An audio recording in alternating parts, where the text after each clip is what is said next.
My name is Henry Keane, and this is Weekly Wrap-Up on UATV. I heard recently an opinion that struck me with its straight-to-the-point delivery, so to say.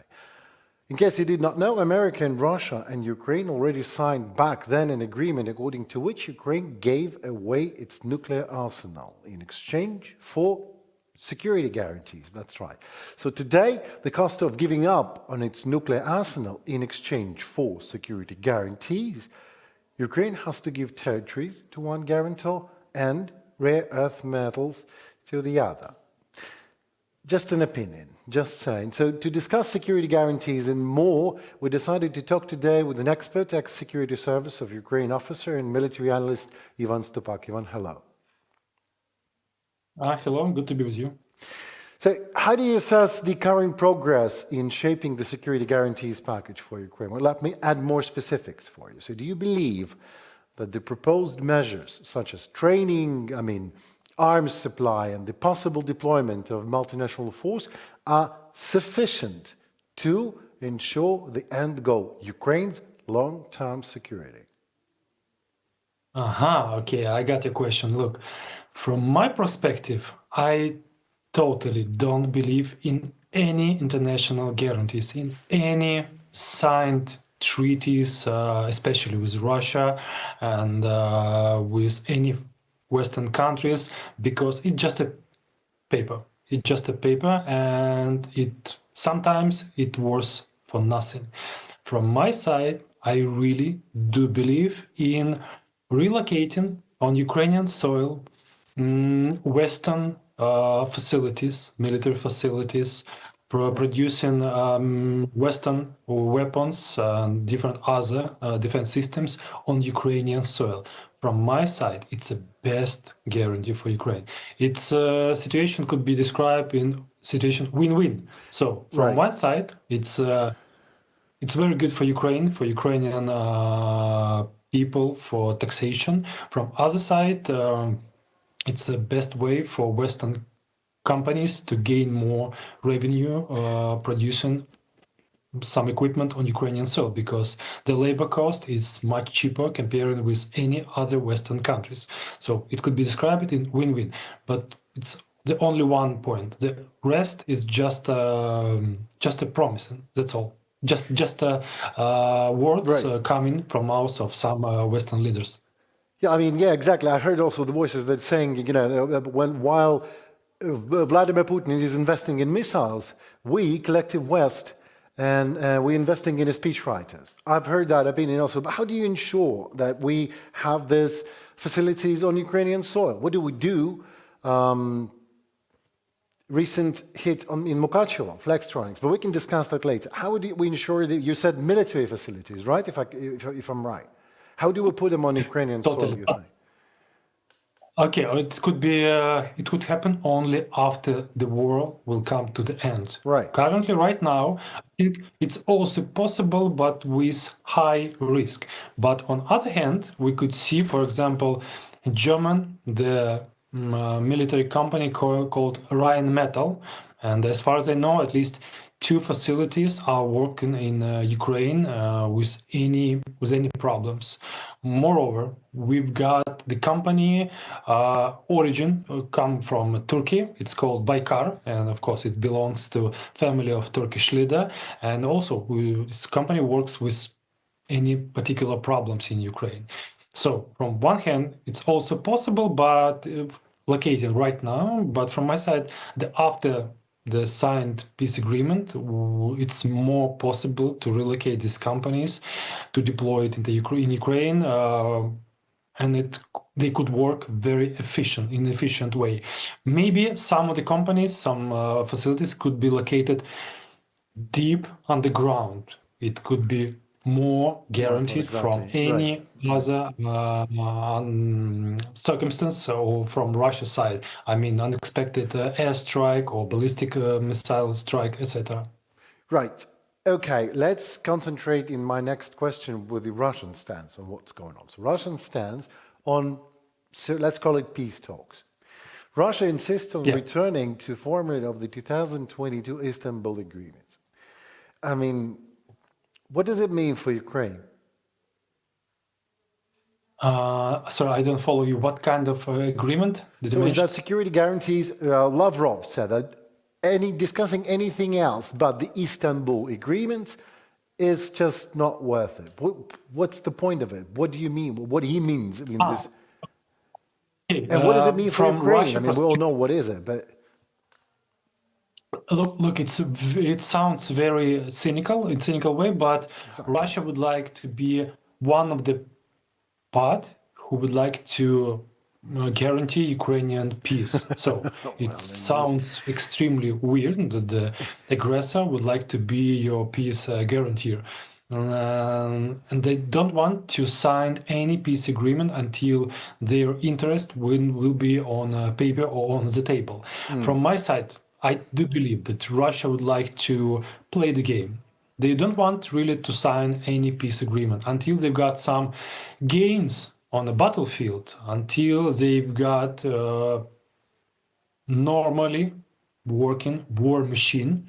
So they have no any reasons to stop this war. So from my side, they will continue this war until economic Right, allows right. to Russia to do it, till the manpower is coming on the battlefield, and until the sanctions from Western side is still not working. Okay, so how real is the deal with Russia after all, without concessions on Ukraine's neutral status? We all heard, the army should be not more than 85,000 troops or whatever. Without these concessions that are not acceptable, peace talks are viable or not? Not viable. Look, from my side, from my perspective, Right. at least 3 months from now, the war will continue. Unfortunately, because here we cannot find any basic for signing peace agreement. Russia don't want to do this. Ukraine, lots of time proposed. Okay, we are ready to cease fire. We are ready to sign peace agreement, but without any territorial concessions. It's not possible according to Ukrainian constitution, according to political situation in Ukraine in general. It's not possible because the president will be accused in high treason if he Right, will right. adopt Yes, such or sign such a decree. And Russia, they are interested in such kind of political destabilization in of course. Ukraine. So they would like to continue this war, unfortunately. All right. From my side, look, if you're talking about how this war could be stopped, okay, Yes. from my side, it's one of the best solution to freeze the front line. Okay, Ukraine is not. It's impossible for Ukraine to join NATO because we do understand that to be the 33rd member of NATO, that all 32 countries should vote for Ukraine. We know at least Okay. US, Germany, Belgium, Slovakia, Hungary, they stand against Ukraine. It's more than enough to stop any Ukrainian tension to be a part of member of NATO. So we are ready to refuse from NATO membership. Okay, Yep. but we should replace it with something else, some bilateral agreements with any other countries. I mean, UK, Right. Germany, France, Right. Italy, Right. and the redeployment some of military facilities in Ukraine. Okay, so UK, Germany, France, the UK, France, and Italy have expressed already the readiness to become guarantors. I mean, to guarantor the security guarantees, to support the security guarantees. Does Look, it they mean? expressed. Yeah. Okay. The question is, does this mean the troops are going to be deployed to ensure peace, or what No. does it mean? No, look, Giorgia Meloni, she proposed such kind of scheme. Let's propose to Ukraine something like Article 5, something like Right. that. But from my side, yeah, there exist Adidas, but also we can find on the market Abibus. We've got original Rolex watch, and we've got fake watch Rolex. So something like that sounds like Abibus, something which we are not sure is it work or properly or is it still not working at all. Nobody knows. So it's some kind of incentive to Ukraine. Look, we've got you some guarantees, Right. but nobody knows how it it works. So I don't believe in the redeployment Western troops on Ukrainian soil during this active stage of war. Right. After the Yes. peace agreement, okay, but right now I think it's impossible. Okay. So let's imagine that this is happening. If it happens, and Russia, I mean, the troops, international troops, are deployed in Ukraine as of tomorrow. And Russia attacks again, and they send 800 Shaheeds or ballistic missile and kills Ukrainian, British, French, and whoever is here. And Russia says it's not us, whatever they say usually, but we didn't do it. Do you believe NATO will react militarily? No, no, NATO will not react. Definitely, I'm totally 100% sure. Look, from French or UK perspective, they are not interested in receiving coffins from Ukraine to Bristol, to Baden-Baden, to Marseille with French, British, German citizens. They have no possibility to explain for locals for what reason their soldiers died far away from France, UK, and Germany on Ukrainian soil. For what reason? For what purposes? And they could face lots of threats. I mean, in political situation and on current election campaigns, etc. So I do believe there is no deployments of Western troops on Ukrainian soil. It's the first point. The second, if these troops, just imagine, will be Right, deployed, sure. there is no guarantee at all that Article 5 will be activated, because look, it's Article 5 is not activated in automatic way. Only local parliaments could vote to declare war. It's not a prerogative of the president or prime minister, only for parliament. And I have some doubt that, for example, Right. Yeah, Hungarian, sure. I Slovakian understand. parliament will vote for declaring war to Russia. Okay, so it looks like a dead end to me with all these peace talks now, because some European officials agree with you and with me actually. They doubt that security guarantees will be able to deter Russia.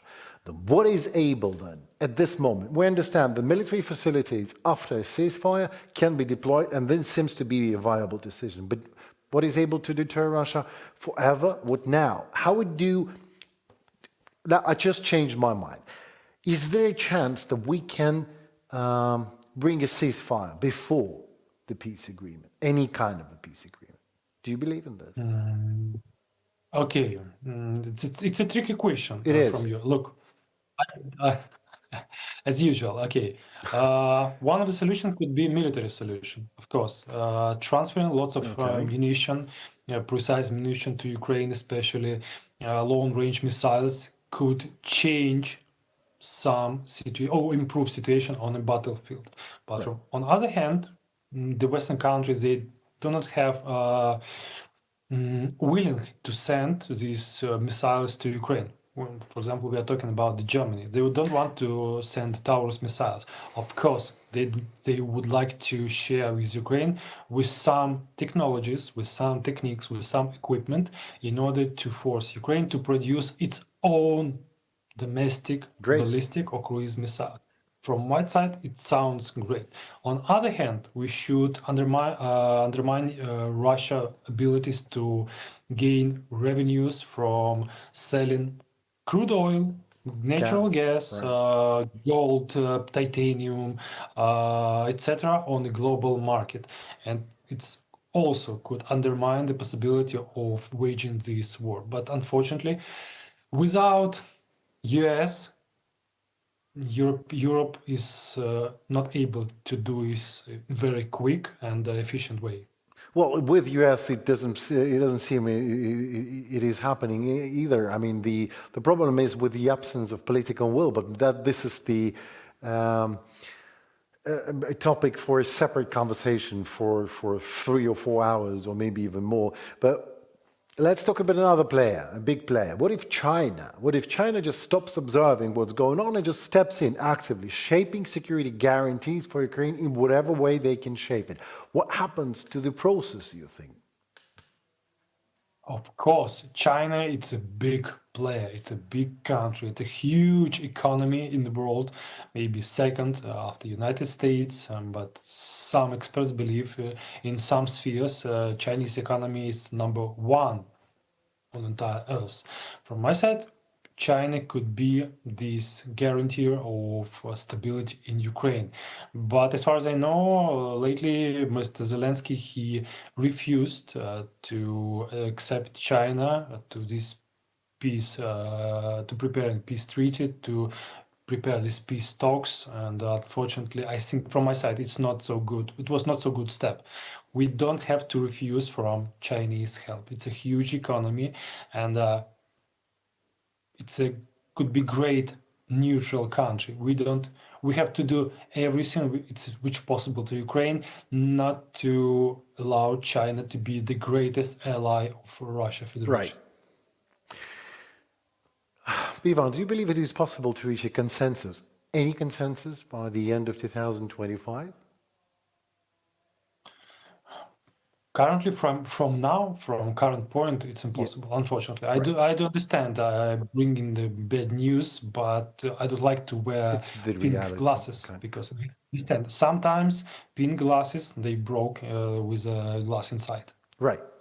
Okay, so the last question for today. Trump, it seems to me that Donald Trump never cared for Ukraine, of course, and never will care enough. Russia is bombing American businesses in Ukraine, and Mukatchevo, Flextronics. Flextronics, this is serious. This is a big one. So, and 18 injured, one dead during that terror attack of the Kremlin, whatever that was. All that happened after America laid a red carpet on the Russian Tars field. So, we heard Trump saying, no American troops on the ground in Ukraine, no way, it never happens. We heard that. Is it now saying no, do you believe? Also one more tricky question from you. I really expect to hear something Right. from US side about condemning such kind of strikes and threatening Russia that we will impose sanctions or will provide Ukraine with more sophisticated military equipment. But currently, right now, I've never heard about such kind of rhetoric from a US side. I have no idea what US administration will respond on such kind of attack, what kind of propositions will came from United States, or they will just make an situation. It's nothing happened. That's Right. all. So I, just I think the keep second one silent is about it, right? yeah, just be blind. Yeah, just be blind. Yeah, that's a deliberate decision. Okay, so we can't help but asking the very last question for today. So, with Independence Day looming on the horizon, some say that that would be the good day to test Flamingo FP5. Should be tested exactly that date in actual combat. Again and more, that already happened. Do you agree? Of course, I agree. From my side, I think Right. Ukraine should increase the population of flamingo on Ukrainian soil because Ukraine is the motherland of flamingo. That's nicely put, Ivan. Thank you so very much for your time and expertise. Next time we will try to, if there will be any following reaction from White House, from Washington, we're also investigating that matter. We're also in a connection with the Chamber of Commerce and American Chamber of Commerce in Ukraine, and we're waiting for the comments. Maybe we will also meet them for an interview, and we would love to talk to you on that matter, see what happens. Thank you so very much Thank so you so much. far, and we talk soon. Goodbye. Take care. Bye. Military analyst and ex-SBU officer Ivan Stupak was with us. I am Henry Keen, and we are UATV, working for you, giving you the Ukrainian perspective of things. Thank you. Stay tuned in. Goodbye.